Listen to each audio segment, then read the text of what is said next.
All right, what's up, Dragon Brew? Today we have a good one because, well, budget is back on the menu, as it turns out. Mostly because this was very interesting being an online Magic tournament where a deck finished top 4, being possibly one of the cheapest budget decks we've seen in a minute. I'm pretty sure if you bought all these in paper, it'd be under $25. So it's a pretty simple and tight list, but we're going to start with some Fairy Dream Thief, 1 mana, 1/1 flyer. We can also surveil and get an extra card, which is nice. Forsaken Miner, we've seen this in a bunch of decks. It's a 2/2. When it dies, you can pay to have it return to the battlefield. Hilder Blade, this is a card you may not have seen before. It's a 1 mana equipment, and you need something to die, so that actually this can just be moved for free. Otherwise, you have to pay 4 mana for it, but if you do get to move it, it's an extra 3/1 on a creature. Deep Cavern Bats, we know these are still good. Gatekeeper Malakir, this is a card that I think people forget about is legal. It's in Foundations. But for 3 mana, you can just cause your opponent to sacrifice a creature. I mean, you also have to sacrifice one, but it's usually going to be worth it. We still are playing Shoot the Sheriff because this card's still just good. Though, here in this spot, I think I would like the one where you like discard and destroy a creature or a Planeswalker. So I might go that route. So we'll see. We'll see by the end of the video. I might make changes. But we have 4 Strategic Betrayal. Your opponent sacrifices, you exile their graveyard. Timeline Caller, this card's just really good and keeps coming back. We love this card. Then we have Dark Knight's Greatsword. Now, this one's a little more expensive. It's 3 mana, but it does produce a +3/+0 onto a creature, which is super nice. And then you can pay 3 life and just equip it to something else, which is great considering you have flyers. Thoughtstalker Warlock, another way to deal with your opponent's hand. And then we have Mudflats Village, a full set of 4 as a land. Cool part about this is you can sacrifice it, look for a bat, lizard, rat, or squirrel from your graveyard, which is actually cool. We have a couple of those, so that could be helpful. And then just a whole bunch of swamps, because it's a budget, you're trying to keep it cheap. But yeah, that's it. But I would say, if you want to buy this deck, you could go over to Tales of Adventure and buy it, and you can get it for even less than the budget price, because you can save 5% if you use my code DRAGON, which is DRAGN. With the discount, this could end up being the cheapest deck you've probably ever bought and played in Magic. But before all that, let's go play some games and see if this holds up on the arena ladder. I mean, I'm assuming if we have 2 land, we're probably always keeping, because this deck is able to play very fast.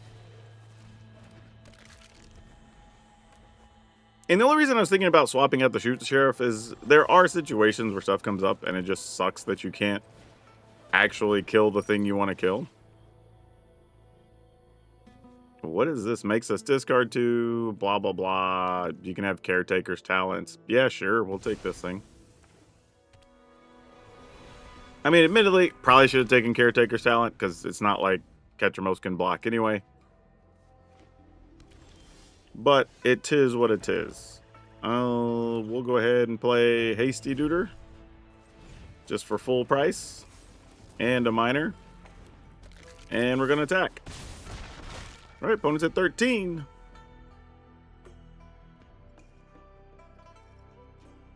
I mean, they could still go, lands, wipe the board before we have a chance to finish them.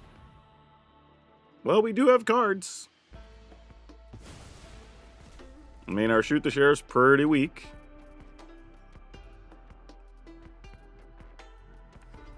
If we can get them low enough, though. Oh, well, never mind. I was going to say the timeline color could be the difference, but picking up this Thoughtstalker is pretty nice. All right, so they'll have to, yeah. So they're going to have to top deck the Wrath here. If they draw the Day of Judgment, so be it. Or the, I guess, Day of Black Sun or whatever it is. Yeah, we're not afraid of that. And that's not going to cut it either. All right, cool. Go attacking. And that'll do it. All right, cool. Let's keep it.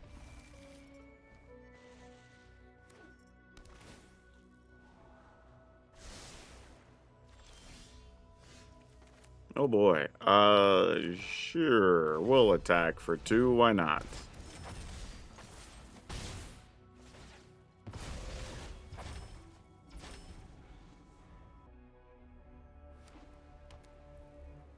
And the opponent has Light Stall Inquisitor. Sure, you can have this thing. We're not that attached to it, let me tell you. Gonna play another one? Yep, how'd I know?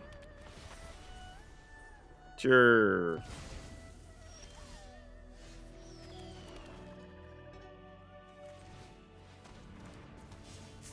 Go attacking.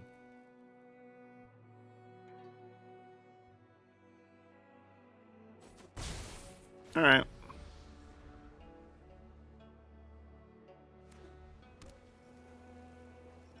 And then a shelter to go with insult to injury.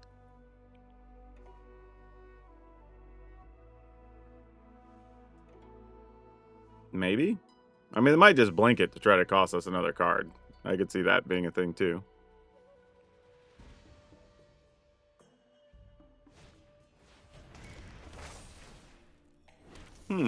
Not totally what I expected to see there. Weird, but hey, it's working, so, you know, whatevs. Let's go attacking.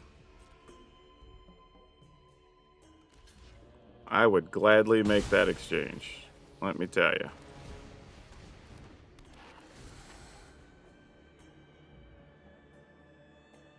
What do we got over there? Is there something we can... Okay. So they just discarded the Aerialist. Alright, so this is just the Mono White Auras deck, just with a little bit of a different spin on it. Very interesting. There's a Feather Flight, sure.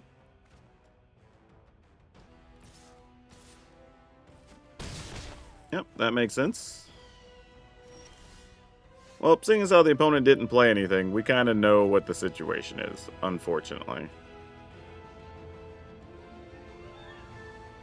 I mean, I'll play a minor, but realistically, I'm pretty sure this is going to be the end of the road.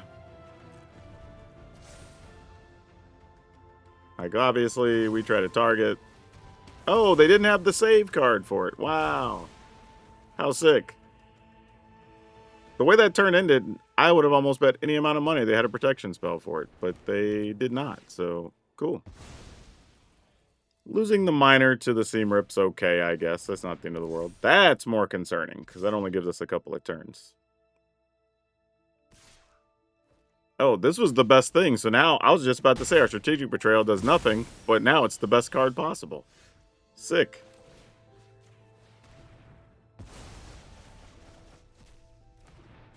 Alright, I guess we're gonna go to 4. This is so ridiculous.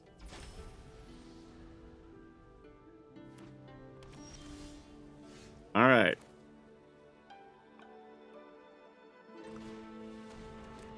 And I think I'll just play the Hilder Blade and attack.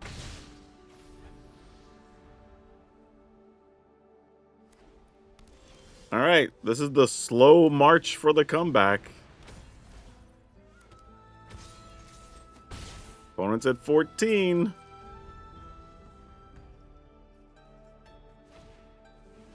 Okay, we have a removal spell for that, so we're still in business. Alright, cool. Yeah, I was about to just play the color and then get in for 8. Then it would go away. I think this would trigger. Oh, it says at the beginning of your instep, so I guess it wouldn't actually trigger. But then I was hoping we'd be able to move that and have enough for finishing damage. But we didn't have to worry about it either way, so I'll take it. I don't know if we're supposed to keep this, but I'm going to just to see what happens. I feel like this deck very much wants one of its 1-mana plays in the opener, because there's a few, but maybe it's fine.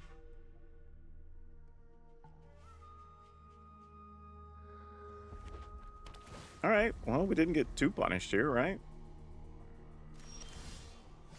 Oh, and of course, we draw one on our first draw, but that's okay.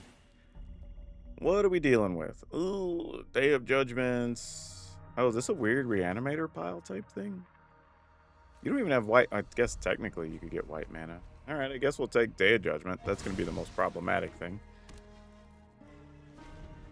And technically, unless they draw something here, we'll be able to attack and take the only removals piece they have, so that's good. And then we can figure out everything after that, I guess. Oh, this is not good. When the opponent has to surveil that hard, that's usually not good.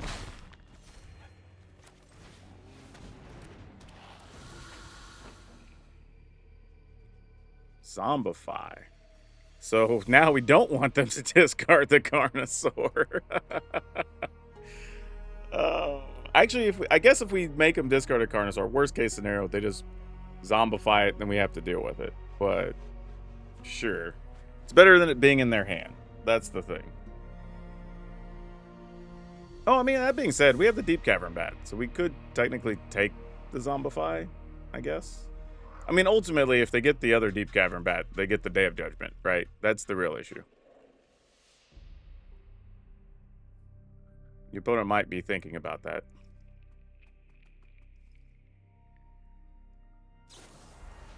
I was about to say the best case scenario for us would be to attack. Maybe they drew another Carnosaur, and then we just get the Day of Judgment out of their hand again. But that's probably how we lose, is this Deep Cavern Bat eventually dies and they get the Day of Judgment. At least I would assume so. Okay, that's a thing. Alright, let's attack. I'm going to go ahead and Deep Cavern Bat. Oh, they had double Zombify anyway. Ah, dang it. I was just thinking too, like, maybe I should just Strategic Betrayal. That didn't work out in our favor, did it? Oh, I could have got in there with the Timeline color that turn too. Oh well. We'll Zombify and see how bad it is. Or get Zombified, I should say. Man, so sick that they drew a second Zombify, though. Yeah, obviously. You get back the dude, right? Yeah. What spell do we get? Another Zombify. With nothing in the yard to Zombify. So that's good. Alright, so we've seen 3 of their Zombifies. And this play still works out for us. Go to everything else. We will just straight up play the Timeline color, which is fine. Then we'll go attacking. Alright.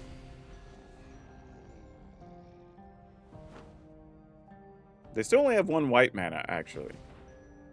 Because they ended up putting their passage on black.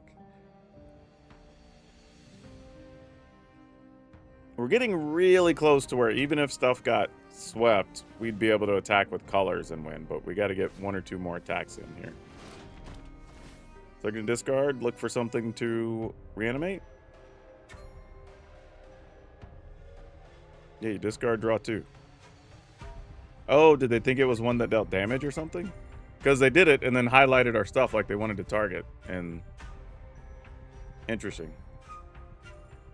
Yep, there's nothing in the yard right now other than your Beseech the Mirror. Okay, with us having 24 life, I'm just going in.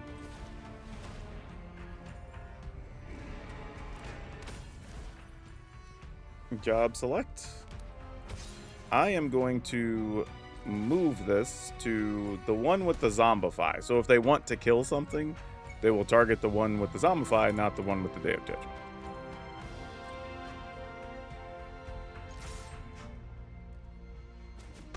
They are just taking it, going to 3. That's concerning, but okay. Probably don't even need to play the Forsaken Miner, honestly. That might be a wasted card. Especially if you have some way to exile stuff from the battlefield. I should have just held that. Because they're at 3. I mean, really no point to playing the Miner. Alright, didn't get punished for it.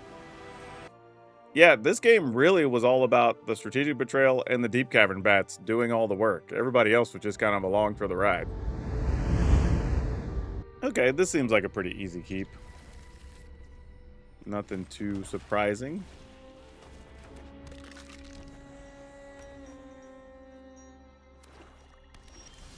Alright. Let's get in there with them. Okay, they don't have anything. Great. Let's go ahead and Deep Cavern Bat. What you got? What you got? Oh, okay. Wow. Um, I mean, I don't really want them to have any of these, but Nowhere to Run's probably worse. Because the problem is, if we take anything, they just know where to run and get it back anyway. So we'll have to figure this out. Let's go... Attacking for show. Alright. Get something out of their hand. Oh, there's a Kaito. Wow. Alright, well, you don't have any attacking creatures. So I don't know if we care about Kaito. Do you have 2 blue mana? They have no blue mana so far. So 3 steps ahead doesn't really do anything. I guess Authority is annoying. It's Kaito or Authority. I guess we just take Authority with no blue mana or whatever. And if you get there, you get there. Oh, they found another Builder's Talent. Gosh dang it. That's brutal. Okay, then. Here's what we're going to do. We're going to play a Hilder Blade. Gonna play a Greatsword. And then I'm actually gonna move the Greatsword to our Thoughtstalker. And just say, let's see how you want to block.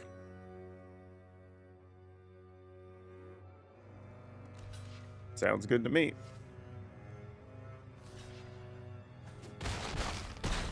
All right. They found their blue source, but it is tapped. So that's good. All right. This is bad. However, we can pay full mana for this to move this to something. So let's make their blocks bad. Could I come over the top for more? Yes. But this just says if you block, these things are done and we don't have to worry about them in the future. All right, opponent's at 4. I don't know what they're going to do here other than top deck of target creature. It can stay on the same guy, I guess. All right. It would have to be a Day of Judgment or something. Or an Ultima or wherever. Well, they don't even have it because they have to be a land and the Ultima, so... this is mildly concerning. What did you draw that?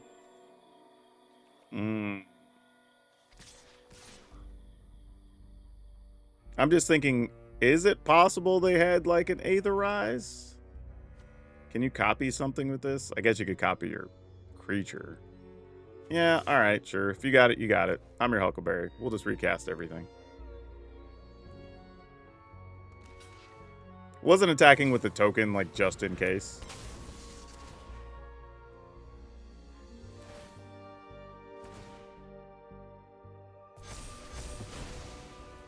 Yeah, that's fine. So the end result would have still been the same thing. So that doesn't do anything for us one way or the other. So that's fine.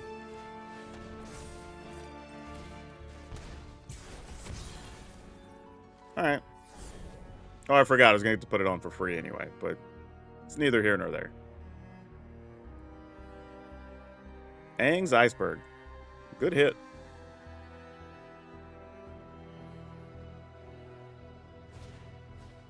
Hey, Nurturing Pixie blocks.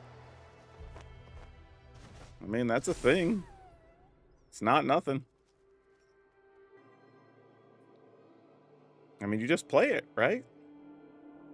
I would say the rest of the hand doesn't do anything.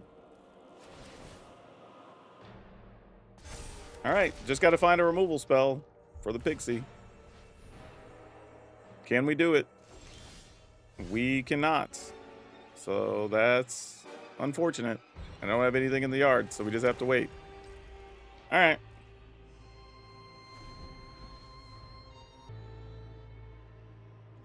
This is literally, can we find a Shoot the Sheriff? Okay, well now that they're doing that, we know they have other stuff.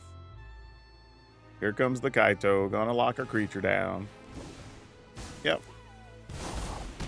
As it should. I've seen scarier things in a bowl of noodles. Yep. I've got them picked. Press the attack.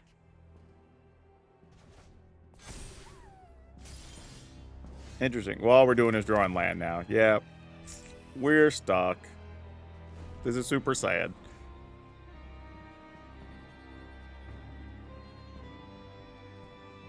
I mean, at this point, you're kind of committed to your loop.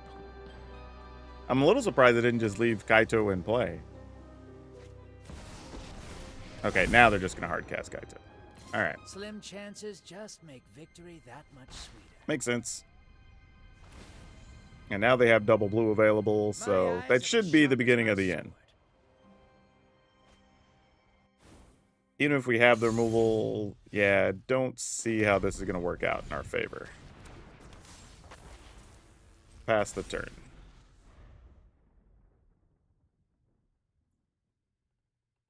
Unless the opponent messes up or something, I don't see how this is going to work out for us. I guess I could have blocked with Timeline Color because I could recast it, but we are only at 11. Your secrets didn't stay hidden for long.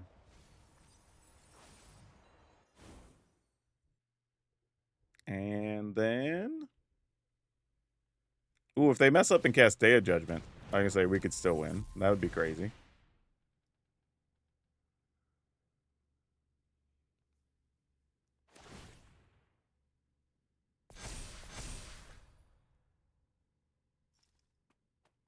The funny thing is, though, to be fair, like, this is the type of deck that if you were to play this deck in paper, you almost will never see this deck in a paper event. This is something you only run into on Arena. Which is a thing. I mean, it's one of the things people don't talk about much, but there are decks that if you go to your local FNM, you almost never see the things you see on Arena, which I find pretty funny. You're not going anywhere. Sure. All right. Yeah, we're dead. All right, we can move on now. Jeez. All right. That being said, we did pretty much only draw lands after, pretty much from the turn the Aang's Iceberg came out. It was land, land, land, time color, land, land, I think was the sequence. So we really didn't draw anything to help ourselves. But yeah, I think this is winnable. And honestly, had I just come over the top with Flyers, I probably could have put the stuff on the Deep Cavern back. I probably could have won sooner, but that's okay. Not too worried about it. Overall, just seeing that the deck still works even in this matchup is pretty cool. Let's keep it.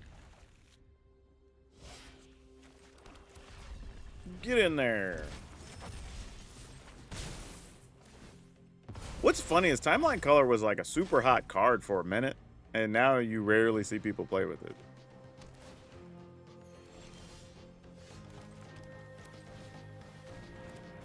Get in there.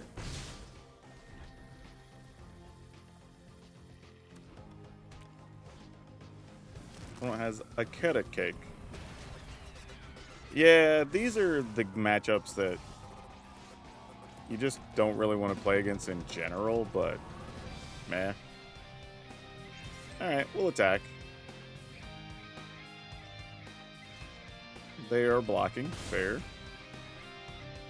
I think I'm still willing to play one of these just because they get to choose to discard, but it does actually set up a menace creature that we could punch through.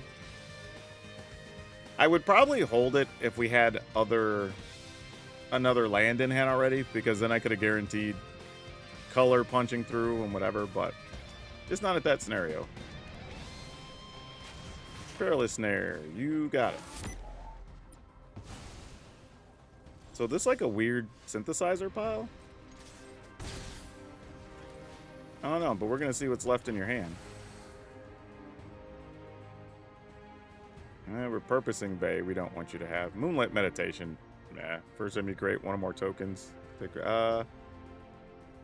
Yeah, I guess we just take Repurposing Bay.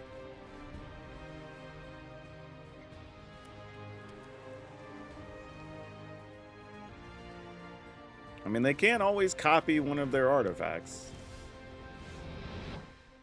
Oh, well that's fun. I could color and then Deep Cavern Bat. I think I'm gonna do that because it's a little more damage.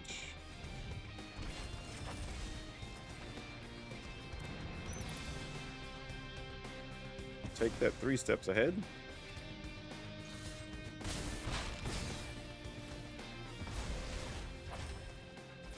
Alright, opponent's at 9. We're looking pretty good.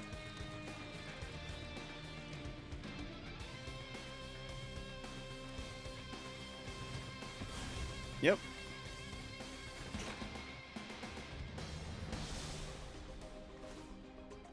They left something on top, whatever something is.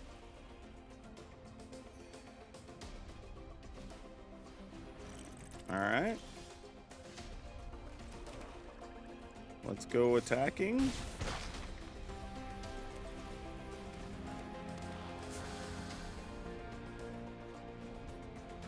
Not sure we can get there, but we'll see. Because pretty much every token they're going to make is going to be a perilous snare at this point. So they can make a token with their land. Okay.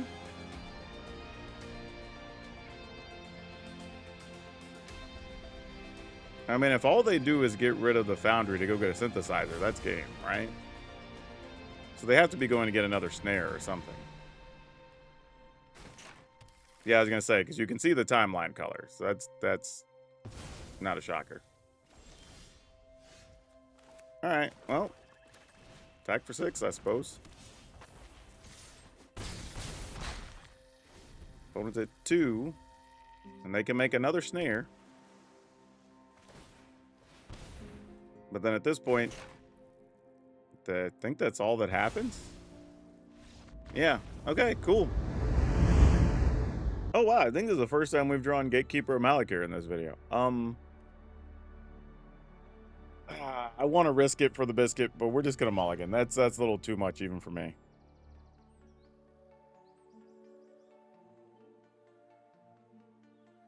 Yeah, this one we'll keep. Probably putting back 1 Forsaken Miner just because the others fly and whatnot. Have haste.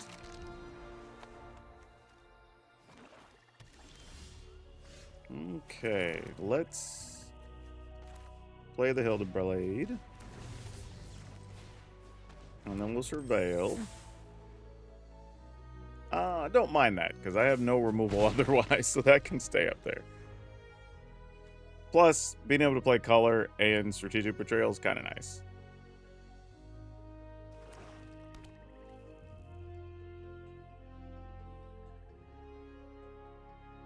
No, don't kill my creatures.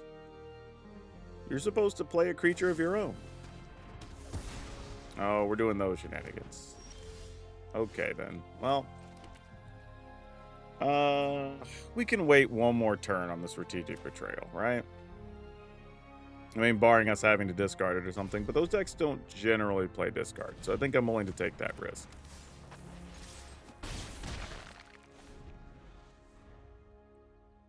I mean, if they just happen to be playing it and they get us, they get us. But I feel like we could let them set up a little more, maybe play something like the little follower of Valgavoth guy. Maybe we could get rid of that. Depends on how they're trying to reanimate stuff in 2 turns. You're going to target our timeline color. Okay, sure. Oh, and they discarded Day of Blacksun. Ooh. Oof. Okay, well, enough of that.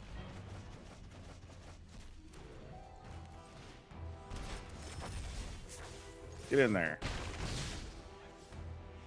Oh, so it does actually work that way. Fantastic. Okay.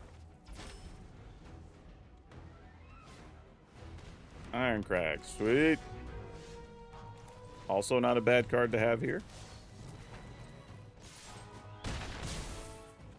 Actually, we just play it, because even if they have Day of Blacksun, it just doesn't matter. That's not true. You'd be able to get rid of everything for 2. But then we'd be able to attack with color plus. Yeah, I'm going to do it. And if they go land Day of Blacksun, we'll just deal with the consequences.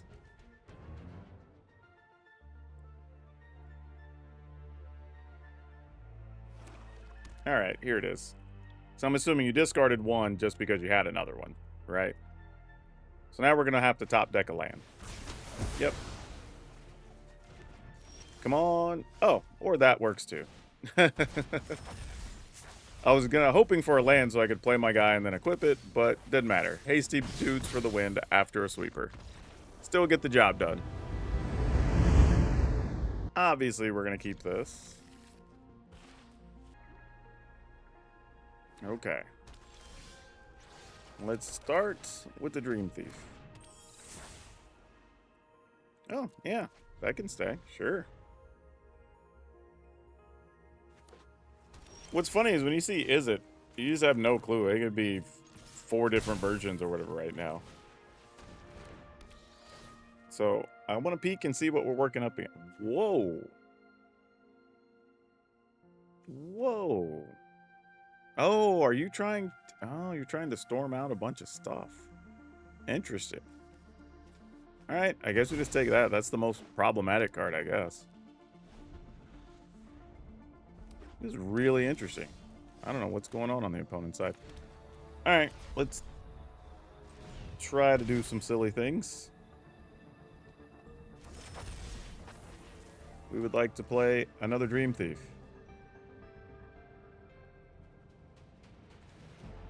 I mean, they drew something else that's playable, whatever this other thing is. You know what? You're a body at this point, sure.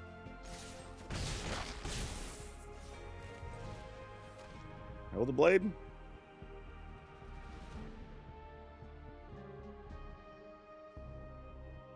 I mean, maybe they're debating if they want to counter or they want to shoot something, try to get their dragon back. I don't know.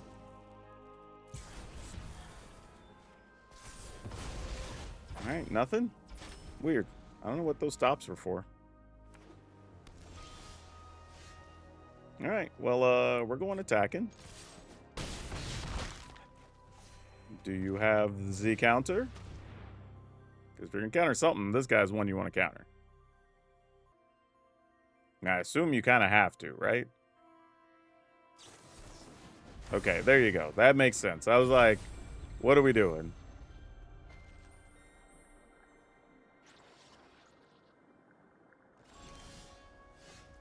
Intriguing.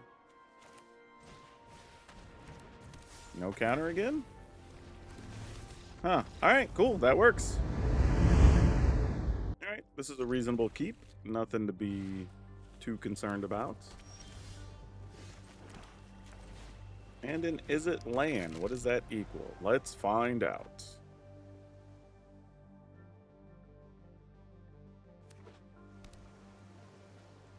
We lose our miner for good, or just goes to the graveyard? It is exiled. Oh, nope, that one is not exiled, actually. Alright, let's see what we can do with this Deep Cavern Bat. Combustion Technique, Iroh. So none of these really matter. They're just gonna, whatever we take is gonna be the other thing. So let's get this. Fortunately, we also have Strategic Betrayal to remove their graveyard, if we feel it's necessary. Which is a nice bonus.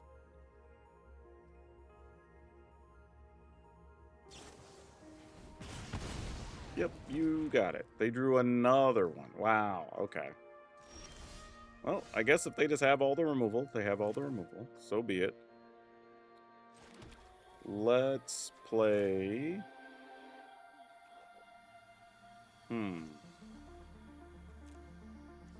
Kind of just debating when I want to try to remove their graveyard, is the thing.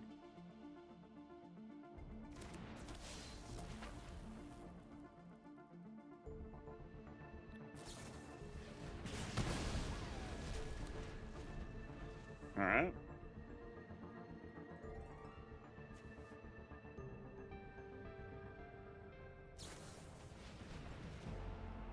Do.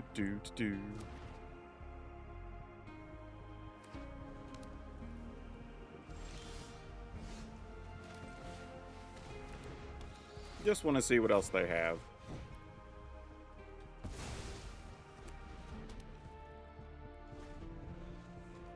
Wait, why did it not let me? Oh, because I can only use the mana to add the tap differently. Darn it.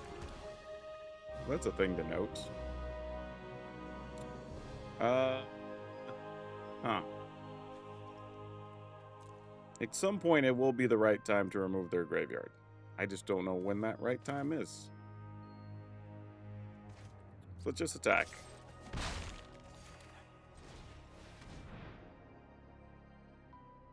Oh. Did we find a... It'll quench you? Oh, a Spell Pierce. Nah, that works too. Do you have any actual kill cards? Like, what is the game plan here?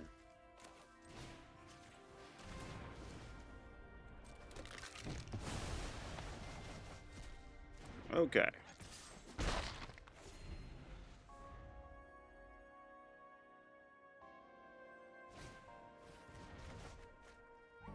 You got it?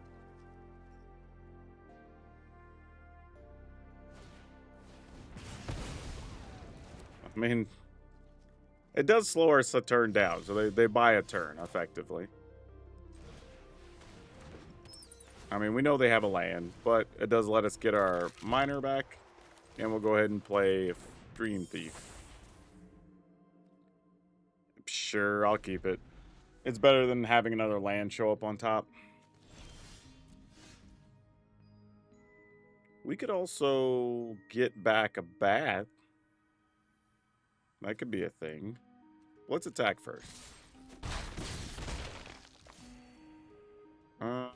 Yeah.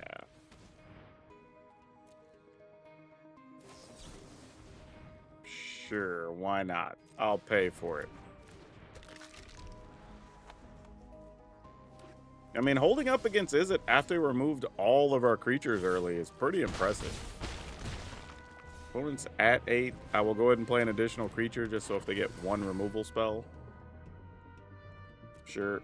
Alright. What you got? Nothing that matters. Fantastic. Cool, we'll take that. Yeah, the way that game started, I mean, opponent got rid of, what, our first 4 things? And countered one of our key spells. Not key spells, but key at that point in the game. And still worked out pretty well for us. I think, again, this time it was the Forsaken Miner just keep coming back from the graveyard and just doing the thing over and over.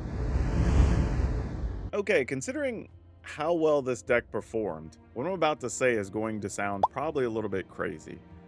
But I think this might actually be even better in best of 3 than it is in best of 1 on the ladder.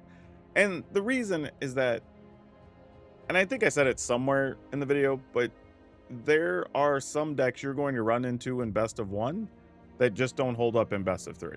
Things like the mono white life gain decks, right? Like, you're almost just not going to beat those easily. But if you're playing best of 3, you're never going to see those. They just aren't popular decks in that format because they just don't hold up. But they are still beatable. There are still things you can do. So, and even one of the losses I think we had in this video was because I just got too crafty trying to do stuff and really could have just loaded up a Deep Cavern Bat and probably won that game. So that's fine too. Overall, the deck is very good. Honestly, again, this is the most budget thing we've probably seen. And I'll have to go back and be sure to include the sideboard in case you do want to play it best of 3, because the person who originally played it in a best of 3 term. And I don't even know if I have the person's name, actually. I don't. I'm going to have to look that up and try to find it. But if you were going to build it, like if you were looking for a deck to play in paper, say, you know, your upcoming Standard Showdown or Store Championship or whatever, this ain't bad. I mean, for real, you could literally, you know what I'm going to do? Give me 1 second. I'm going to go away. I'm going to export this and see how much it actually costs right now. A few moments later. All right, so after going to several sites and making sure you didn't try to, like, it wasn't trying to put in foils, because I guess that happens if they're out of some of the stuff. Generally, this is like $30 to $35 on sites. Like, so, yeah, again, if you want to get this, go get it over at Tales of Adventure. Use my code, get 5% off, and get it even cheaper. Like, this is actually genuinely playable. I'm totally surprised. I was like, oh, probably seems like a gimmick. They maybe top 4'd one time. Because, you know, sometimes you just run hot in a tournament. But like we saw today, the disruption of this deck, along with the speed, is the real issue, right? When you're talking about the Warlocks and the Deep Cavern Bats just keeping cards away from the opponent, and then just being able to just keep hammering the life totals. Not to mention, cards that are able to, one, come back from the graveyard and be able to play it from exile or whatever, I guess, with the timeline color. Like, those two things even protect you a little bit from sweepers, which is pretty cool. So, like, yeah, it's not the end-all be-all, but if you want a strong deck on a budget, link's going to be over on Moxfield. You can go try it on Arena. I mean, it's basically all commons and uncommons, so you probably can build this on Arena with minimal effort. But yeah, that's all I have for now. We'll see you next time.